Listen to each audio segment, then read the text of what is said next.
Traditions here run deeper than the roots in these waters. Our home is a cypress swamp. It's a sawgrass prairie, but we find it home. And in this home, it's tradition to honor those who came before. The health of our ancestors is the health of our living people. For Tina Osceola, when I was growing up, my grandmother wore beads like that. Preserving the ways of her Seminole ancestors has become her life's work. Cooking over an open fire is something that we still do today. Now she's working to save something even more precious. We want our ancestors back. Plain and simple. Over the years, the remains of more than 1,000 Seminole ancestors were excavated out of their graves and taken from this land for research. No one talked to the tribes. Some of these digs that happened more than 100 years ago were people just out digging around looking for them, and then turning them over to universities and museums. Today, more than 1,400 ancestral remains sit inside the Smithsonian Museum. It's so important that they come home. They belong here. This is what they fought for. This is what they lived for. They deserve to be at least buried here. Under federal law, tribes can bring home or repatriate their ancestors and what they were buried with. But the tribe must prove to the museum the remains belong to them. We know where they came from. We know who these ancestors are. Dominique DeBobian has worked for the tribe since 2011. So we never want to disturb an ancestor once they're at rest. She's led the effort to bring the ancestors home, but it's a complicated job. But it doesn't cover any of the 1,492. Up until last year, the tribe could only claim remains that could be culturally identified or easily connected to the tribe. The Seminoles claimed 27 individuals. Each individual from each location. In 2020, the Smithsonian changed its rules to say tribes can repatriate culturally unaffiliated remains, meaning there's little known about the remains and it's harder to prove they belong to one tribe. That opened the door to bringing home more than 1,400 culturally unidentifiable ancestors, and the Seminoles want every one of these ancestors back. All the ancestors from the state of Florida, the tribe considers to be their people, their ancestral people, and they're deeply connected to those individuals. We have collections from throughout the world. Hundreds of miles away, the Smithsonian says it will send those remains home. We will work with them for a successful repatriation. Dr. Bill Billick runs the repatriation department at the Smithsonian. We did a repatriation in 2017 to them. We were excavating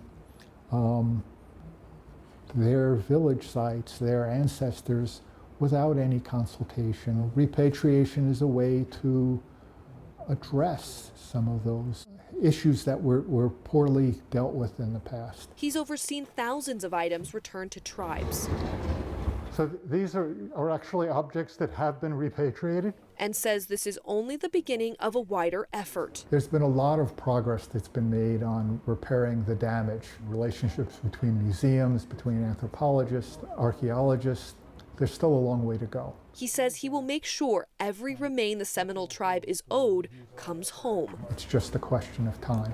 Until that time comes, he wants the tribe to know this museum is caring for the ancestors it has. They're currently at the Museum Support Center that is humidity and climate controlled. For the tribe, that isn't enough. Pretty horrific to think that your ancestors, are stored on a shelf just like someone would store copy paper. What we're dealing with when it comes to the collection and treatment of our ancestors is just another example of genocide. In time, Billick says he will prove his commitment. I take that very seriously, that we do that right. Now, the tribe can only hope he means it. The people that we're trying to bring back have been silenced for a very long time. They didn't ask to be moved, to be desecrated, to sit somewhere on a shelf. They know the process will take years, but Tina looks to the past to keep pushing forward. They never quit. They died for us so that we could live. And what would it be like if I quit now, or that we gave up on them? Because they certainly didn't give up for us. Just as the warrior spirit of the Seminole still floats through these trees, one day she hopes that spirit will return to the earth as it belongs. For The Race, I'm Alexa Liacco. Okay, turn it around.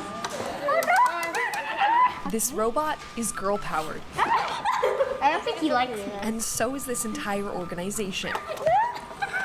No. This is Latinitas. We were founded to increase the representation of Latinas and other girls and women of color in media and technology.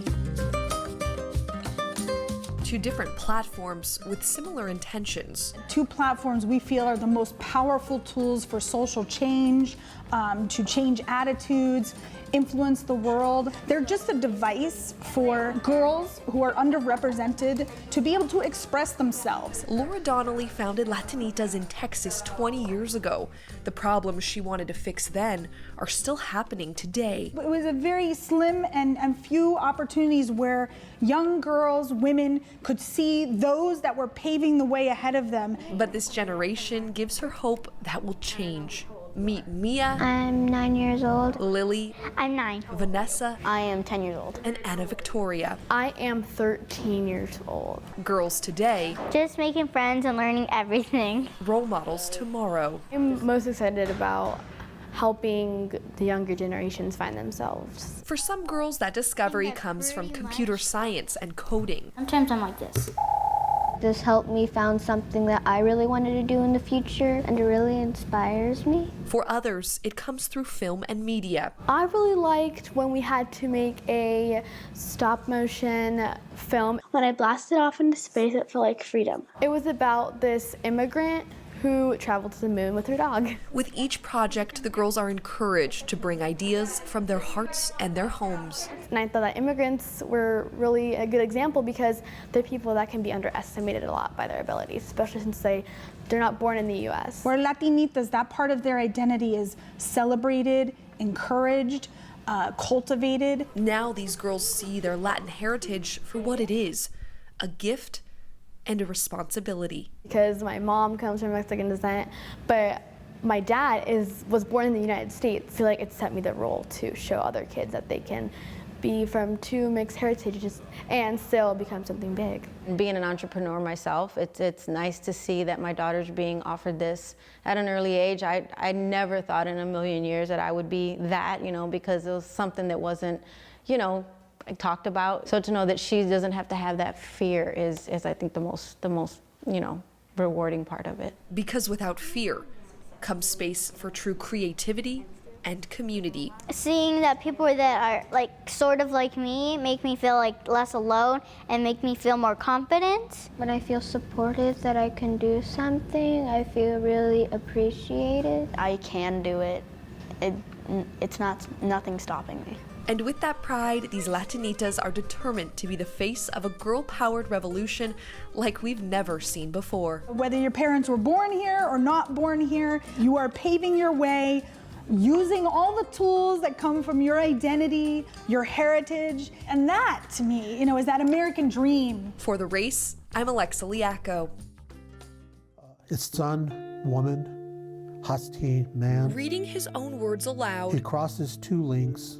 She crosses two links. is how Crisosto Apache stays connected to his roots. I was born and raised on the Muscalero Apache Reservation. The professor and writer left the only home he knew to go to school. Growing up on the reservation was a struggle, and I think I'm very fortunate because, out of my family, I'm the only one that has a high school diploma. I have an advanced degree. Learning about poetry helped him see what was written in his own heart. I found myself just sort of embracing the Western culture, and I said, there's really still something missing because I've embraced the idea that I was gay or that I was queer. But still, having some tie to my cultural or tribal identity was still missing. He felt even more lost after a night out in college took a violent turn. Some of my friends were dressed flamboyant because that's who we were. They started attacking one of them and, started with the racial slurs and the derogatory terms. Here you are standing behind a convenience store and one of your friends is being attacked and you can't do anything because you have a gun pointed at you. It did leave a scar. But it helped him realize the lessons he needed to learn about himself were back home. I found out that many tribal communities embrace the idea of the two-spirit identity. Many Native American cultures have long recognized members of the LGBTQ community as two-spirit individuals. Men and women who possessed both male and female characteristics were often tribal leaders, respected for their perspective and knowledge. So they had a vital role in the community, and they were not seen as outsiders. And the Denver Indian Center, it's literally an all-purpose building, is hoping to be a place every member of the community is included in present day. It's a place that we want our community to feel safe and to feel comfortable. Rick Waters runs the center. He says Western culture can make it tough for two spirits to find acceptance, even with their own tribe. Part of Indian culture is respect. And so you respect people for who they are. But we live in a society where we have a lot of influences coming at us, and we're immersed in things, and by habit, we're not as objective as we want to be. But with every event welcoming people here, and every word Chrysosto writes, these men are working to make change. How Native Americans allowed people to participate and to exist as they were meant to be is something that is non-threatening. It really doesn't hurt a community to have everybody participate with purpose. These parts of me remain conflicted. For The Race, these parts of me are not gradual. I'm Alexa Liacco. A pandemic, a fight for equity, an unprecedented election. People are exhausted. People are losing faith in our institution of government. This intersection in Minneapolis, where George Floyd was murdered, is an intersection between what tires us and what drives us. For Ron Harris, what drives him is simple. Democracy is teetering on an edge. I'm worried, but I'm optimistic. That optimism is part of his job.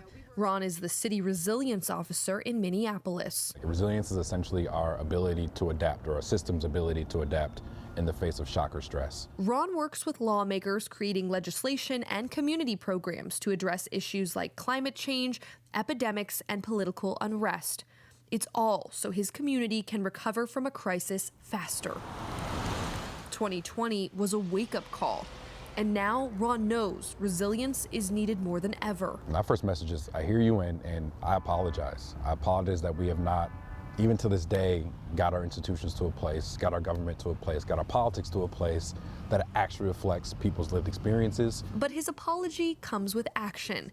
Ron is helping build a resource center just blocks away from this intersection called a resilience hub. As evidence that we're committed to coming back, and we're committed to coming back in a different way, that in a way that builds community self-agency, that drives towards their self-governance, give people more voice, give them more resources, give them more space, and to support their leadership. That's the city's plan, but what does the community want and need to be resilient? This is my neighborhood. High school teacher turned activist Marcia Howard has been here every day for 18 months working on a solution. What does justice look like? What do you want? What do you need to thrive?